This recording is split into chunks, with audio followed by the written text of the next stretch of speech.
Assalamualaikum, halo everyone, perkenalkan saya Chalya Kalisa Rinda dari Pasar 101 SMA Negeri 5 Medan. Chalya ingin menjelaskan tentang ilmu geografi dan konsep-konsepnya. Selamat menonton, jangan lupa di like ya.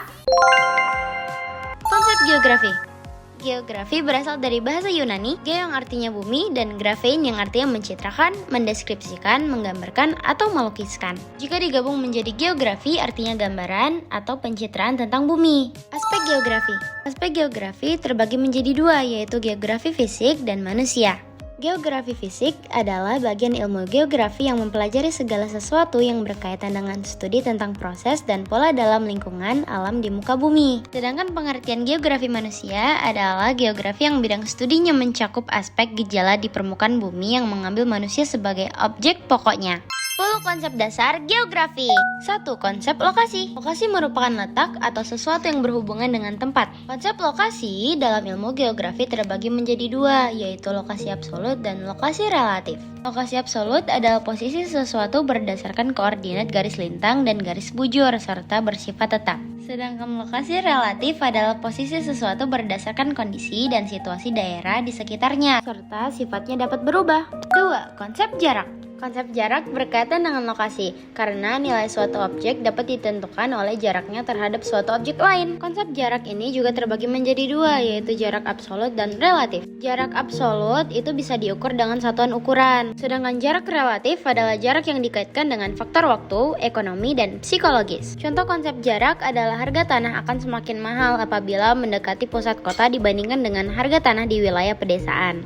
3. Konsep keterjangkauan. Konsep keterjangkauan merupakan mudah atau tidaknya suatu lokasi dijangkau dari lokasi lain. Keterjangkauan tergantung dari jarak yang ditempuh dan diukur dengan jarak fisik, biaya, waktu, serta berbagai hambatan medan. Contohnya adalah keterjangkauan Jakarta-Semarang bisa menggunakan pesawat, sedangkan Jakarta-Bandung dengan kereta api. Konsep pola. Konsep pola merupakan konsep bentuk, struktur, dan persebaran fenomena atau kejadian di permukaan bumi baik gejala alam maupun dengan gejala sosial berupa tatanan geometris yang beraturan. Contoh konsep pola yaitu pola pemukiman di pegunungan menyebar dan di pantai sesuai garis pantai. Konsep morfologi. Konsep morfologi menggambarkan daratan muka bumi sebagai hasil penurunan atau pengangkatan wilayah melalui proses geologi yang biasanya disertai erosi dan sedimentasi sehingga ada yang berbentuk pulau-pulau, daratan luas yang berpegunungan dengan lereng tererosi, lembah, dan daratan aluvialnya. Contoh konsep morfologi yaitu bentuk lahan akan terkait dengan erosi dan pengendapan, penggunaan lahan, ketebalan lapisan tanah, ketersediaan air, dan lain-lain. Konsep aglomerasi. Konsep aglomerasi merupakan kecenderungan persebaran yang bersifat mengelompok pada suatu wilayah yang relatif sempit dan menguntungkan baik mengingat kesejenisan gejala maupun adanya faktor-faktor umum yang menguntungkan. Contohnya adalah pemukiman penduduk masyarakat perkotaan. Mereka cenderung tinggal mengelompok hingga timbul pengelompokan pemukiman seperti daerah elit, daerah kumuh, dan sebagainya. 7. Konsep nilai kegunaan. Konsep nilai guna adalah interaksi manusia dengan lingkungannya dan memberikan suatu nilai penting pada aspek-aspek tertentu atau konsep yang berkaitan dengan manfaat yang diberikan oleh fenomena geosfer di suatu wilayah di permukaan bumi pada makhluk hidup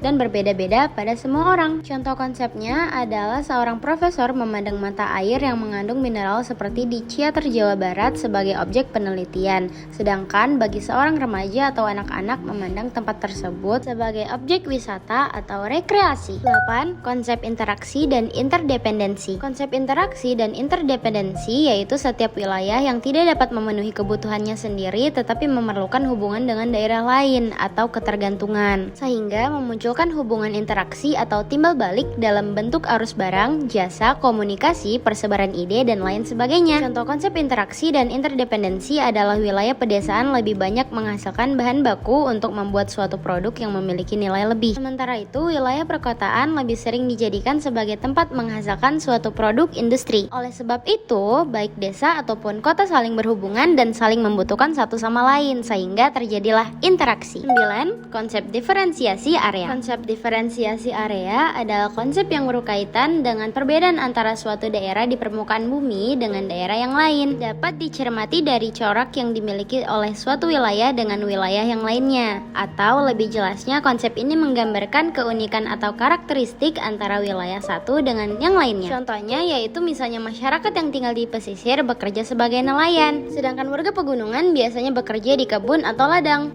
10. Konsep keterkaitan ruang. Konsep keterkaitan ruang adalah konsep keterkaitan hubungan antara unsur-unsur pembentuk suatu wilayah. Konsep keterkaitan keruangan mengkaji bahwa fenomena geosfer yang terjadi di suatu wilayah memiliki hubungan dengan fenomena lain di tempat tersebut atau dibentuk oleh fenomena-fenomena lain yang telah terjadi sebelumnya. Contoh konsep keterkaitan ruang yaitu hubungan antara Indonesia dan negara-negara lain di dunia yang terlibat dalam berbagai aspek seperti perdagangan, diplomasi, budaya, dan lingkungan. Jadi, kesimpulannya adalah dengan memahami konsep-konsep dasar geografi, kita dapat melihat bumi sebagai suatu sistem yang kompleks dan dinamis yang terdiri dari berbagai unsur yang saling berhubungan dan berinteraksi. Geografi juga dapat membantu kita loh untuk mengenal lebih dalam tentang diri kita sendiri sebagai bagian dari bumi dan masyarakat. Dan geografi juga dapat memberikan kita wawasan dan inspirasi untuk menghadapi tantangan dan peluang di masa depan. Itu saja yang dapat saya sampaikan. Mohon maaf jika ada salah kata atau pengucapan.